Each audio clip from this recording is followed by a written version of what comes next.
Hello everyone, my name is Jean, aka J.E. Marie, and this is S.O.L, also known as Student of Life. Thank you for joining us for our video today. Per the title, this video is about the bootcamp update. Now, just for some transparency reasons, I'm going to get into the background of what it was like before I actually started the bootcamp. I have been playing around with the basics of Python for a few years, and when I say basics, I mean literal basics. If there's anything I can remember off the top of my head, it's how to print hello world. Yeah. So unless you need someone to figure out how to get that into your terminal for you, yeah, I really don't know much. And this is because I don't know if you guys have heard of the program or the book that was Learn Python the Hard Way. I would read through it, do all of the coding practices through that, and then wouldn't touch it for a year, and then go back the next year and do the same thing. And I did this literally for like 3 years. So there's definitely that. Definitely that is an aspect. However, I just hadn't been serious because of everything else that I was focused on in my life. So there had been a point in time where I was working 2 jobs and trying to go to school, and I realized that it just wasn't working. So I decided to move in with my parents and try to pursue coding that way. Now, I understand that everybody has their own family situation. No family's perfect. And I definitely want to start out by saying that I am very grateful for my family for allowing me to live with them, especially because I do feel like in their own way they did do their best to support me. However, I also believe that someone can only be who they know how to be. I'm not really going to get too much further into that, but I will say that things quickly went downhill for me. My mental health quickly declined worse than what it was before when I moved into my family's house. I was battling a lot of unhealed trauma and just a lot of mental health issues. So by the time I had actually approached the boot camp, it was more of like a last resort kind of situation, and not just for my career. It was a last resort for my life in general. I had been separated from my friends and any of my close family, and I was separated from my friends, my lovers, everyone that I had been close to for the last few years. I didn't have any real contact with them. And even my parents, they're truck drivers, so no one was ever in the house, and that really took a toll on my mental state. So that was definitely a factor in terms of when I started the boot camp, why it held so much weight. Now, when it came time to starting the boot camp, there was so much stutter stepping on my end. I remember talking to admissions specialists at least 2 different times and telling them, hey, I don't think I'm ready. I just want to postpone this for another month and start with the next cohort. And I recall having a conversation with one of the specialists, and I guess he looked at my stats and he's like, okay, look, lady, you are testing in the 80th percentile. You have done more coursework than anyone else who starts the boot, or I can't say anyone else, but then the majority of people who start the coursework. You should be prepared to go ahead and do this. And he didn't say it like that. He was much more supportive and caring when he said it. But that was basically the message. Like, you are ready more than anyone else I know. The average should be ready. And on average, speak Jamaica. Anyway, so my concern, however, wasn't the actual material itself. Like I had just stated, my mental health was on a steep decline for months before I had started. And by the time I had approached the boot camp, I would experience random panic attacks that could turn into emotional breakdowns that would last literally hours, or it could last days. Now, in terms of the course itself, it demanded at least 40 hours a week of your time for 24 weeks. So that's not including study time, which I spent at least a good 30 hours a week studying. So that's about 72 hours. I would clock at 72. Once I hit 72 hours a week, I would literally stop because I realized that I am not doing any good for my brain. So these 2 factors, the fact that I was experiencing this struggle, as well as the demand that the cohort would require of me, were my biggest concerns with starting with this boot camp. But I decided to go ahead and do it anyway. Now, in terms of the boot camp itself, I do want to say that from my instructors, my cohort leads, even my cohort mates, I feel like they have done everything that they could to try to help and support me in any way they can. And in terms of when I reached out to the resources that were available, I do think the boot camp as a whole did do what they could on their part, in terms of my experience with them. Now, my very first cohort, mind you, again, this is a 24-week program, I failed my week 2 assessment. We start with JavaScript, and the first week is just basics, and then they kind of build on that when it comes to the second week. And before I say anything, I want to let everyone know that I feel like my first cohort lead is not a reflection of the rest of the boot camp, because I had never had an interaction like this before or since while I was in the boot camp. So I failed week 2, and I remember being really down on myself about it. But after, when I started with the next cohort, apparently I realized that it was apparently really common to fail week 2 and week 3 for some people. But that's, yeah, that was that. But at the time, I was feeling so down on myself because, well, it's a 24-week program, and I was only 2 weeks in. So I remember asking my cohort lead, what would you recommend in terms of adjusting from week 1 to week 2 in terms of the complexity of the content that we get into? This woman, she looked me dead in the eye and she said, oh, I didn't experience that.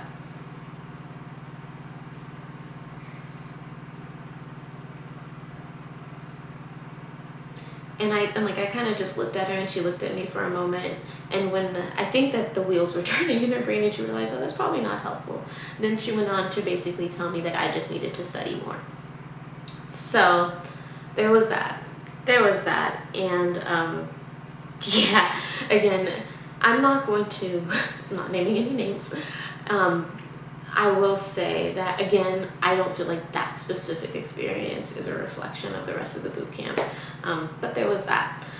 So I started again from the beginning on the second cohort, and while I was in the second cohort, I was going until I made it to week 6. Now, week 6 was really frustrating for me because I was so just by this point, I had realized that I definitely had testing anxiety, really bad, which I didn't know that I had before. But then looking back on my life, I was able to trace a lot of the panic attacks that I was having was in the middle of a test, or right when you're about to start a test, and then your heart starts racing and your vision gets blurry and you can't see the paper. Yeah. I had a lot more as a child, but then I realized that I had been experiencing it throughout the cohort by the time I had reached week 6.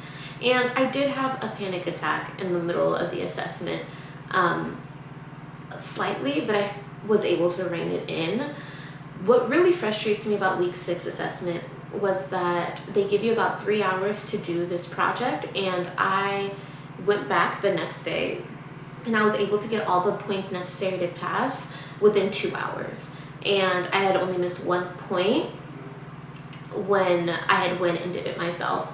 So I was so frustrated because again, I would like to say that my family did support me in all the ways that they know how and the best to their ability.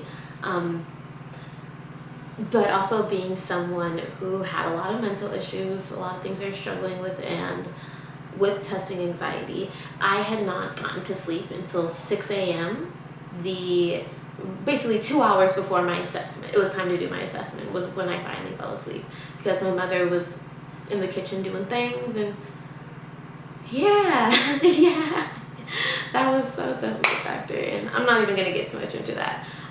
However, I definitely feel like this is where it really hit me, to where, like, one of the things that I was telling myself was that I feel like is really important as an adult to have the mental discipline to be able to actually, I don't feel like mental discipline really applies here because I didn't even have the mental acuity to be disciplined at that point.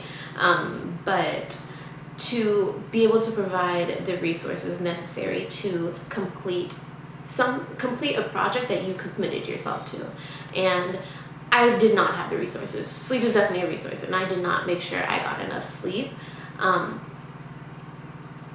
wasn't able to get enough sleep, therefore I wasn't able to pass. And so it's, as much as I want to be like, oh yeah, it's my mom's fault, it's only 50%, if at all, because the reality is that I do feel like as an adult, if I were to do it again, I would make sure that there would be no outside intrusions, making so that I can actually focus on the course itself.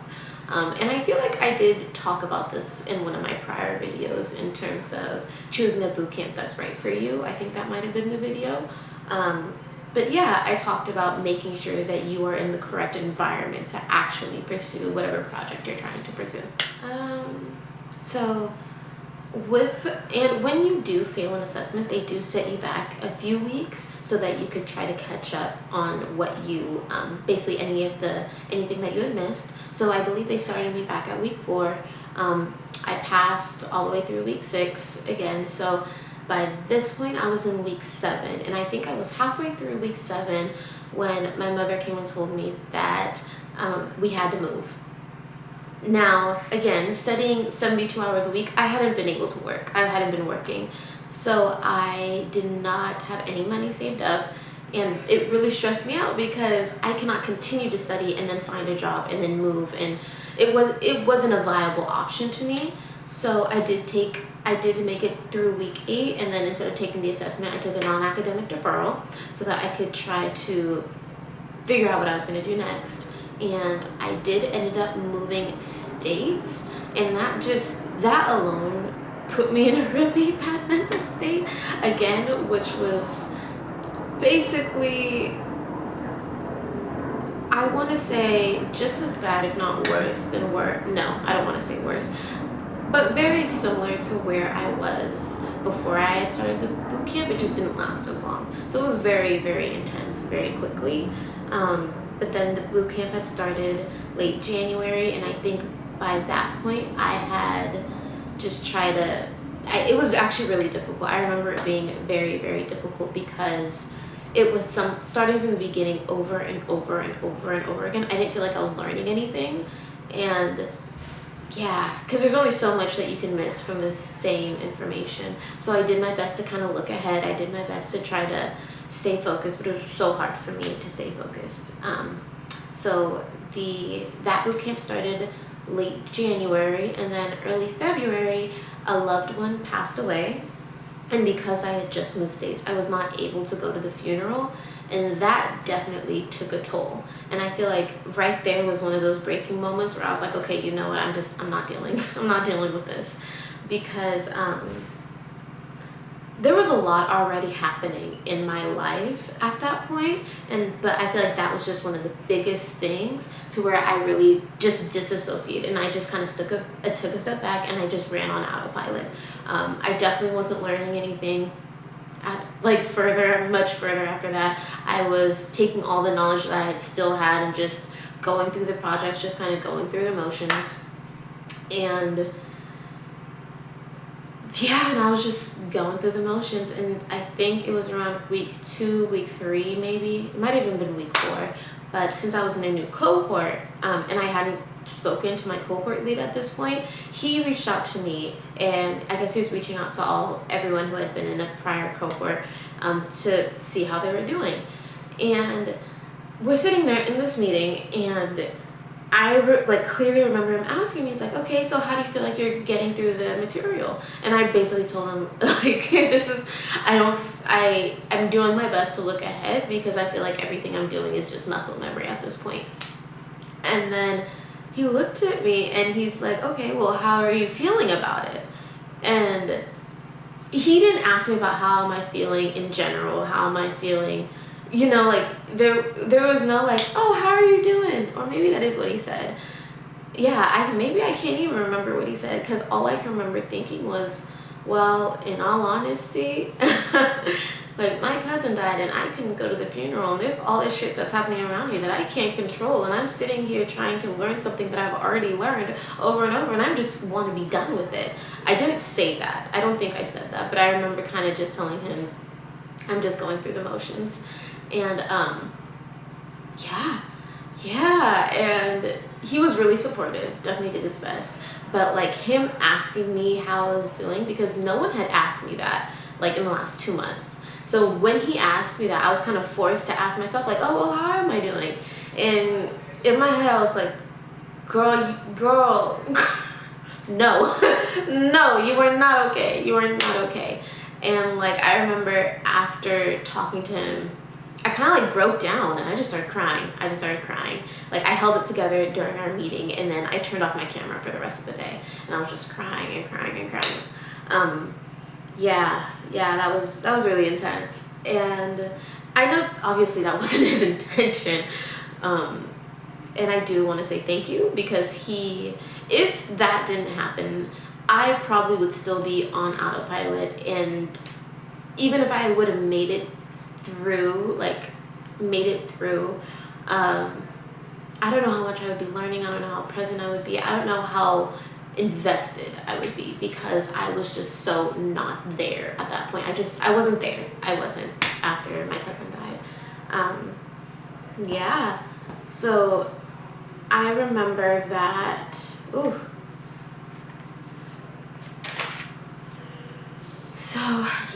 So in his cohort, I made it all the way to week 7.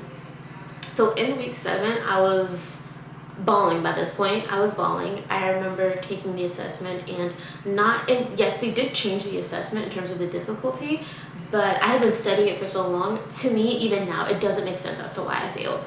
Like, I just could not focus long enough to code. I was crying so hard I couldn't see the screen. I was like coding for 5 to 10 minutes at a time, just trying to get through it. It was just too much. And I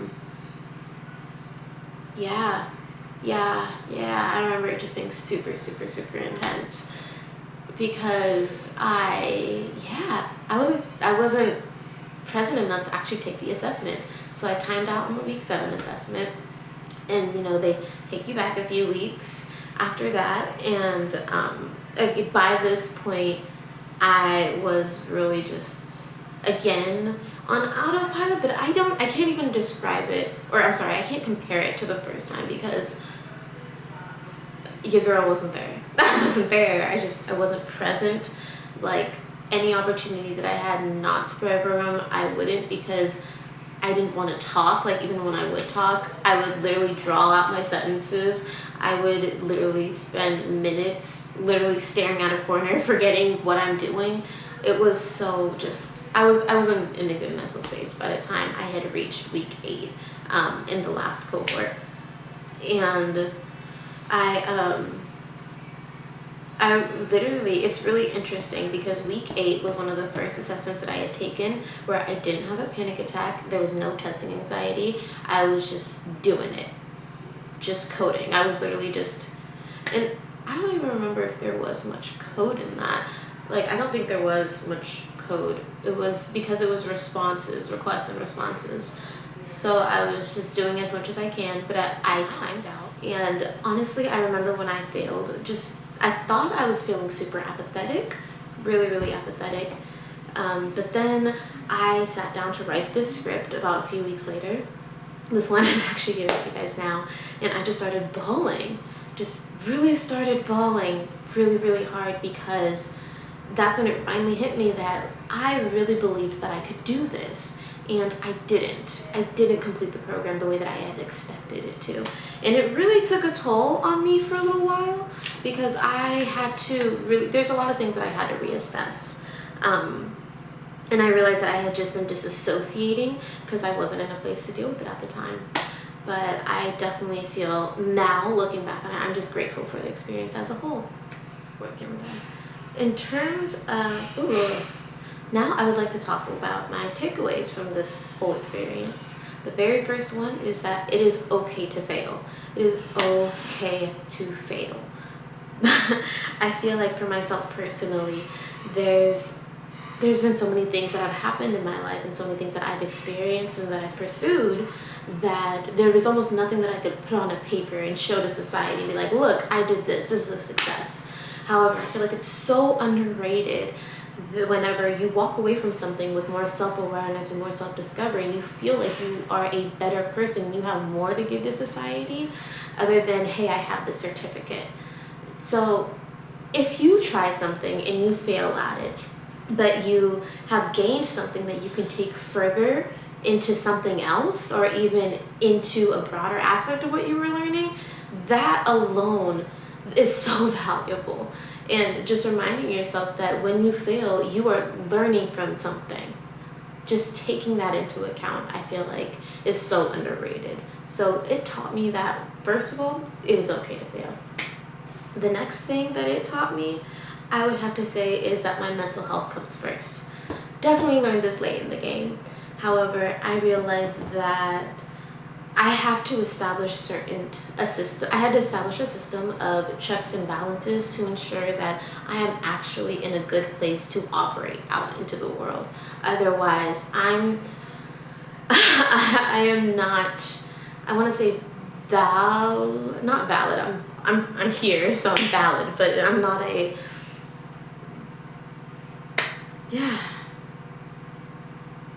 operate, that's not a word.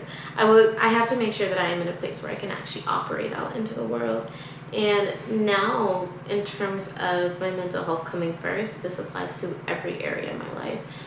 It's helped me set boundaries with people and situations and certain jobs I will and will not do. It's helped me a lot in terms of everything actually. So my mental health comes first. The third thing that I've taken away is that I actually love to code. I do, but burnout we'll never be friends. Okay, me and burnout do not get along. More for the second reason that I had just given. Burnout takes such a toll on my mental stability that it is not worth trying to clean it up after the fact. It's not worth it. So I avoid burnout at all costs now at this point that I am in my life. And the last thing actually piggybacks off the first thing that I said, which is to try again. Read the signs and try again. I don't know if you guys have heard of Polyas. I will list them somewhere, or I'll list them down in the description. But the whole idea is that when you fail, you are given results. What needs to happen is that you need to look at the results, assess the results, and figure out what the problem was in there, and then create a new plan and try that plan. The thing is, with these results, it'll tell you if you're right for something or if you're not. And when you read these signs, you'll know, okay, this is how I can try again. Or you know what, maybe I should pursue something else. So do not be afraid to fail and try again. It is such an important part of the process. And these are definitely my takeaways from the experience. Whew, had to check that camera time. Okay. So I have decided that I will still be pursuing learning to code. I just have not decided if I'm going to do that with a boot camp or on my own. Once I do decide, I will definitely post an update on that.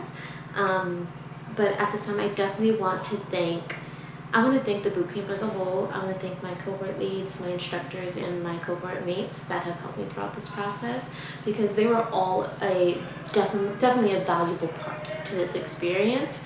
And I feel so grateful to get to have tried this at all. So I just want to say thank you to everyone, because it's amazing. It is amazing looking back on it, on everything that I have learned and I was able to do. Now, thank you everybody for watching this video. If you would like me to share your first experience, go ahead and email me down below. It is in the description box. And yeah, I wish everyone the best on their S.O.L journey. Bye.